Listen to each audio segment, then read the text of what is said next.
Hello everyone. Welcome back to Array Tarot. So we gonna get into this moon cycle reading this week, but we actually have some special stuff too. First and foremost, I got another deck, and y'all know it's time to share the deck. I actually haven't opened this. I got this thing like a couple months ago, and I have not even opened this deck. Okay, so this should let you know that we're having a shareable moment. Again, if you, oh, it's got a little note to it. Oh, baby. See, I get all this stuff on Kickstarter. So if you would like, oh, is this, it's a little sticker. I thought it was like a little tattoo. So this is the tarot, oh, what is it called? I forgot what it's called. The Tarot of NYC. Yes, NYC Tarot. Yes, when I saw this, I really liked it. Story time before we get into the reading, and as I unravel this, as you can see, it has not been opened yet. I feel like I have another deck too that hasn't been opened. Where is that one at? Anyway, so I really rated for this one, and the reason why, also, if you want to see tarot reviews, go over to Refocus. That's my sister. She does that. I just like to tell you what I'm going to use before we get into the session. Anyway, jumping back into what I'm talking about. Yes, I do talk this fast. Okay, so I really felt like so attracted to this deck because of a story. Oh, it's so cute.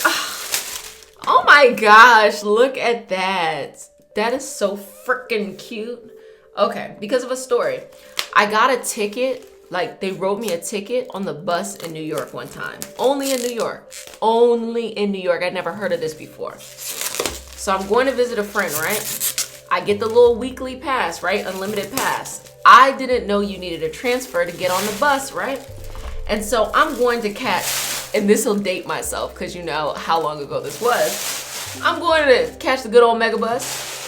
And while I'm walking over there, you know, because I could have took the bus. I don't know why I didn't, but I could have took the bus. I was like, I'm gonna walk over there. And then a bus was right in front of me. I said, sweetheart, I'm not walking across the street. Let me get on this bus.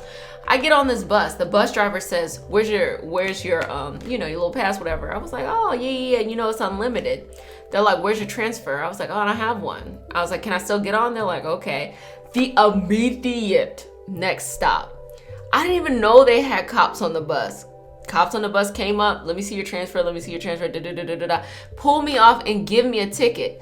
Moral of the story is my ass still had to walk, but I was like, what? Now you do know I fought the ticket, and you know I ain't had to pay for shit. But I just wanted to let you know that it brought back so much nostalgia.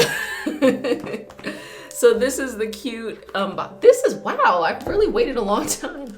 Oh my gosh, I love a good guidebook. I don't use them at all. Something of, oh my gosh, you hear that? First time this been open, baby. Oh wow, just if you could see, it's crisp now.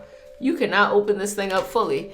So eventually I can tell that this will eventually rip, but whatever. I mean, just the imagery. Wow, they did their thing with this. I remember I had to wait a long time for it too.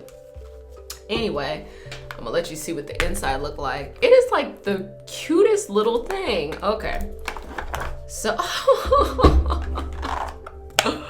it says the magic is within you. Oh, baby.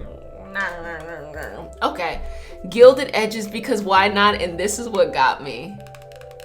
Is that not the cutest thing ever? I do not know how they're able to do this without like copyright infringement, but like, you know, it's New York, it's whatever. So let's go ahead and get into it. Again, it's the first time we're using this deck, and I'm gonna spend some time shuffling it because you know how tarot decks come, they just come in the order. So for those who don't know, the major cards in the tarot deck, where it's like it has the Fool, it has the Magician, they're actually telling the story. They're telling the story of the Fool and then the journey that goes on. So that's actually really interesting. And some, I saw a deck one time. It actually might be the Light Seers Tarot. I actually think it's this one, where if you connect all the cards together, they fuse into one. I actually have to look at that to see that that's really the case, and I didn't just make that up in my head. But yes, okay. Now, Now that you got that, and we had our little story time, let's get into this week. Chale. Now, first and foremost, y'all gotta update me with what happened last week. You know, I was telling y'all that you needed to sacrifice your greatest pain to heal, to grow, to move forward, because we had that partial lunar eclipse in the sign of Taurus. It was also the beaver moon, the frost moon, a full moon at that, right? And so all of that energy was happening in that moment. And I told people, I said, do not go out in them streets. I know it's a Friday or a Friday. I know you want to be out there, but here's the problem of what happens during these times. The full moon represents celebration, but the eclipse represents the shadow. And with Taurus, the sign of Taurus, it's all about comfort. And what do we know about Scorpio? That's the shadow of Taurus is Scorpio. Scorpio is all about healing, deep healing. So if you go out because you see it as a full moon of like, ooh, celebration, you're going to be desperately looking for, or you were probably, or a person, I'm not saying it's you, baby, you got your stuff together, but like, you know, said person could desperately be seeking and searching comfort, and they just can't find it because the shadow side is showing us something. The shadow side shows us something, a deepest pain that needs to be healed. It is appropriate to feel uncomfortable so that you can take an action to remove it and finally let it go. So many people started to feel uncomfortable and they're just trying to suppress it back down. No. Let it come up to come out. I've been saying that on Reiki Healing Hope for the past 3 years. Let it come up to come out. And don't confuse the discomfort with something going wrong or something being bad. You know, I think people are so used to being so numb in life and not feeling anything that they then think if they are trying to do better in life, they should feel happy all the time. That's not it at all. You don't have to feel numb all the time. You don't have to feel happy all the time. You're going to feel an array of feelings, and that's going to be perfectly fine. So this was an opportunity for the deepest parts of you that needed to come up and to be healed. And just let it come up. And you sacrificed that. You gave it up. You said, hey, I surrender. You can have this. I'm no longer going to play into this toxic loyalty cycle. Now, you know what I'm talking about if you know what I'm talking about, okay? So that would have been happening on the 19th. And that would have been the energy that you have. Ooh, the magic is within you, y'all. Okay. So now what's coming up this week? So we're actually going to be going into or ending the week in a last quarter moon. And so what that represents is this energy of finishing what you started or continuing to settle down or settle in at home, you know what I'm saying? With all the things that you learned about yourself during the season. And when the seasons get colder, you know, the idea is you're going to be inside and you're going to be, you know, regenerating and stuff like that. So it's an opportunity of self-reflection. So this is going to be particularly deep when it comes to those things that have to do with initially, you know, your deepest healing, but ultimately what brings you your deepest freedom, you know, as we go into the Sagittarius season. Now, the moon itself will go into the week on that Monday in Cancer. So a lot of nurturing. You should really take it easy Monday through Wednesday, taking care of yourself. On Thursday, which can be seen in the US as a holiday, and that's when it turns into Leo. So you might see, especially with the moon, because the moon is how we deal with people, it's going to be a particularly social time. It's going to be a time of like, hey, you know, want to do this, want to do that, kind of stuff like that. And that'll take that energy into Friday as well.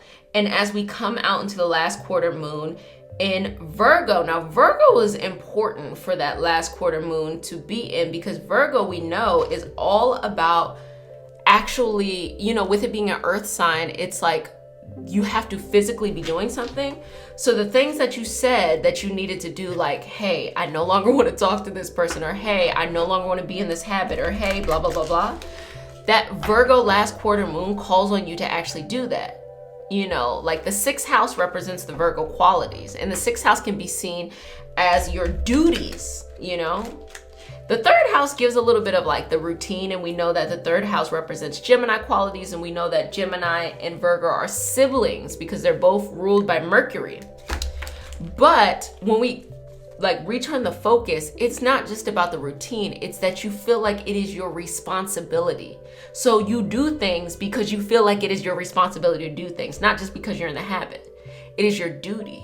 It is what you feel like you have to do on the day-to-day in order to hold yourself accountable and responsible for those various things that have come up during this time. Now, as I'm shuffling these cards, we're gonna ask for some insight, wisdom, or anything else that could be coming up. I will say that I have been peeking into 2022 because I'm nosy like that, y'all, and why not? You know, I mean, I just remember being younger and not knowing as much about astrology and like really being limited to like having to have somebody else interpret things. And now I'd be looking a year in advance. I'd be like, yep, not traveling then. Yep, not doing that there. Oh, okay, let me go ahead and get my stuff together over here. You know, like baby, when I tell you about this year Mercury and these air signs, I knew Libra was gonna be a doozy. I actually didn't think, the crazy thing about it is it wasn't as tough for me because I was preparing so diligently that once it came up, I had all of this uninterrupted space to essentially protect myself, to, you know, just be like self-loving and nurturing and stuff. And so when I'm watching everybody just going through it, I'm like, oh, okay.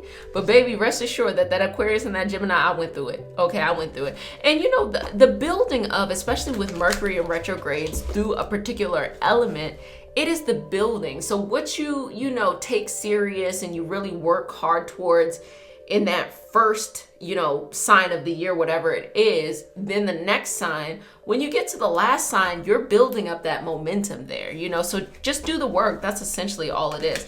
But let me go ahead and give you this little bit of tea, because Venus is in Capricorn and it has entered its shadow period. It is going to go retrograde, I believe, December 19th. If I am not dazed and confused, I believe it's December 19th. Now, Venus in Capricorn, baby, you know, baby, Venus been waiting this whole time like, I'm about to get y'all, haha. Venus in Capricorn, as I described before, is that energy of what's real. What can you actually grow? Like, what, you know, think about love from a Capricorn perspective. It's the family. It's actually building something. It's not like love, Venus in Pisces, which could feel comfortable, you know, like Venus in Pisces would be like the dreamy, the romantic, the fantasy. You know, that's how that love feels there. Venus in Capricorn is what's real. Can you build a life with this person? Or, you know, it can also represent, you know, things you're passionate about. Like if you're building something within your career too, you know, do you love what you do? You know, do you love what you do enough to do the painstaking work? And painstaking doesn't mean like someone's beating up on you all the time. It just means you have to be consistent and persistent over and over and over and over and over again. And you know, everybody has a short attention span. So Venus in that Capricorn energy brings these things up for our self-evaluation. Now, if you project these things externally, it's gonna look like a hot mess, and it will be, baby, let me tell you something. Your exes will be knocking at the door, okay? And it might be something that you might have forgot about them, okay? Knocking at the door, because and I say exes loosely because it doesn't always have to be a romantic thing. It can be any people that you had thought, you know, that you love. Doesn't always have to be romantic, it can be platonic as well. Any people that you had thought that you loved, and you saw your life with these people in whatever area, and for some reason it didn't work out, blah, blah, blah, blah, they may resurface. They may, and it really depends on what house this is in. So what house occupies Capricorn in your chart, and things like that. And so this will give you really an opportunity to realize the mistakes or maybe the karmic cycles that you had been in previously in order to move on from them. But understand, if an ex comes back and they saying everything that you wanted to say, and really what it is, or everything you wanted to hear, really what it is they're going to remind you of a feeling you forgot about, and you're going to be pulled in. But as soon as that Venus and retrograde is over, and then you have the post shadow period, it's going to go back to normal. So you don't want to make these big decisions based off of this stuff when really they're only reappearing if you need closure. And you get to define what closure is. Closure is maybe you interact, or closure is you decide not to interact at all. And you're like, that's your own problem, you know, that's your own fault. So that's what's coming up there. I wanted to share that. Of course, next year, the Mercury retrogrades are going to be in earth signs, and it's going to start in that Capricorn energy, and that's going to be very interesting. And it's going to end, so it's going to start in 2022 with that Capricorn energy, and it will end its retrograde in Aquarius. So it's going to ping back a little bit on what you experienced at the beginning of this year when Mercury was in retrograde in Aquarius. So pay attention here. Did you follow through on the lessons that you learned back in February? Okay. Because, you know, Aquarius is everything about social networks, and this is honing in now on career, business, you know, like what you're building, your legacy, things like that. So leveraging your network. So let's go ahead and jump in here. Now we're gonna do some cards, baby. Thank you, universe, for the opportunity to read on behalf of you. We are so grateful to be alive. We are so grateful to live this experience. You know, we live a little bit of this, live a little bit of that, you know, learn each day, take breaks when we need to, but we live in a constant state of gratitude. We live in a constant state of feeling humbled. Please deliver these messages of health, wealth, wisdom, abundance, whatever it is that we need to learn, in a clear and concise way for the greatest good and for wholeness. I say all of this in the name of I am. Why not throw Ashe in there? You feel me? Okay. So first things first. I just want to, like, to me, it's like flip all the cards, because it's like everything's going to come at you at one time. We have the Sun. We have the King of Cups, which came up last week as well. We have the Six of Wands. And we have the Four of Swords. So we have everything except for Pentacles over here. So the Sun is saying that there's going to be this aha moment, this really bright, like, light bulb moment for yourself where you're like, whew, you went through this or going through this experience of pain. But for this week, what you reflected on from next week, you now see it. You now see the silver lining. You now see the dusk, you know, as the sun starts to rise and it's no longer night. And this came up last week too, the King of Cups. It is all about understanding that your feelings have purpose. It is not about trying to pretend to be happy all the time. It's not about being numb, but understanding that every feeling you feel, even if it's uncomfortable, has a purpose. It is a part of the human experience. It's not a negative thing. It's teaching us something. And you have to recategorize that within your mind. It can't just be like, this makes me feel uncomfortable, so I see it as negative. It's, wow, this makes me feel this way. What is it trying to tell me? And that's what it was trying to teach you in this moment. Can you do this? Now, regardless of if you just was like, ah, or you're just like, regardless of how it went, it's okay, because you still got the point, you got the message, and now you can reflect. You know, everybody's so worried about being perfect. They want to do it in the perfect way. Don't worry about that. Understand you'll always get the message, whether you go out here and act a hot ass mess, or, you know, you really, you don't. Like, it doesn't matter. Like, the quality of it, don't even worry about that. And then we have the Six of Wands, and we have the Four of Swords. And so this is giving opposite elemental energy, because we know that those swords are mental and those wands are fiery. But it's simply saying here that when it comes to, you know, getting to the end of the week and that last quarter moon, you know, finishing what you started, you know, that Virgo, that responsibility, you got to get up, you got to go, you got to do what you need to do. And also understand that there will be some mental strife that comes with it, and that is okay. You know, again, to the point of the King of Cups, it is not always about, oh, I do it because I feel good. You have to learn how to do things even when it's inconvenient for you to do them, because it's the right thing to do. That's that full moon in Virgo. That's what it's trying to tell you. If you want to get to your goal, your dream, to heal, to whatever it is that you want to accomplish, sometimes you have to do things that are inconvenient for you because you know it's the right thing to do.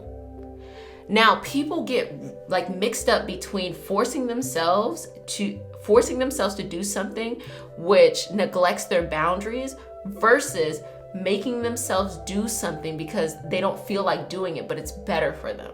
It's like eating vegetables. You know that with those vegetables that it will go through your digestive tract and it would be really good for you and it would be really healthy because your goal is to be healthy. Versus over here where you eat any and everything, you don't really care about the quality of food you're eating, but then you starve yourself because I want to be healthy. You know, I want to be healthy. I don't want to overeat. No, like that's a violation here. You're not actually doing things that are actually healthy, even if you limit yourself. Eat your vegetables. Hopefully you got the analogy that I was throwing out here. Gonna pull a couple more cards. Universe, is there anything in like addition that you want us to know? Something, give us some positive, please. You know, I don't like no negativeness. What you got for us? Nine of Cups. Three of Cups. Queen of Cups. Nine of Cups, Three of Cups, Queen of Cups. I just feel with the week, you're going to feel better. You're going to feel a bonding with people that are closest to you. You're going to feel very good in your self-care routine, and you're going to feel a new sense of excitement in something simple, you know, like maybe a simple journey or a simple outing or a simple treat. But it's going to connect in a very divine way of like all of this stuff that you have been reflecting on. And it's going to like come back, and it's like you're going to get kind of like this little ice cream truck. You're going to get some ice cream, and then here it is. You're like, oh, wow, just enjoying this moment. That's all I was ever trying to learn anyway about, you know, fill in the blank. So, friends, this is what's coming up for your moon cycle reading. This is what's coming up this week. I will be talking more about the astrology or the planetary positions that's going to be happening in 2022, because why not? I always like to put those predictions out because I'm that friend where like I literally told my friend, I said, because they wanted to travel on their birthday as Mercury in retrograde, right? I told them, you about to be stuck where you're at, you know, but I just have to tell them so that they know I'm right. Because I didn't made my predictions already last year, and I knew I was right about the things. I didn't know how it was going to happen, but you can just tell. You can tell the way Mercury acts. Mercury's an easier one to predict because you know it's going to mess up your travel. That's an easy peasy, you know. When it gets a little bit more complicated, then it's just like you don't really know how it's going to go. But yeah, baby, I like to put them predictions out now. Ha ha. Well, I enjoyed this time with you. Been having a lot of fun. If you would like some extra support, head on over to our mystical self-care community. We go over different modalities. We do different things as well in intuitive work too, like tarot and oracle. And if you want to catch me, you can catch me on Reiki Healing Hope. You can also catch me on Reiki Healing Speaks if you do not like whispers, because okay. But until next time, I'll see you next week. Bye.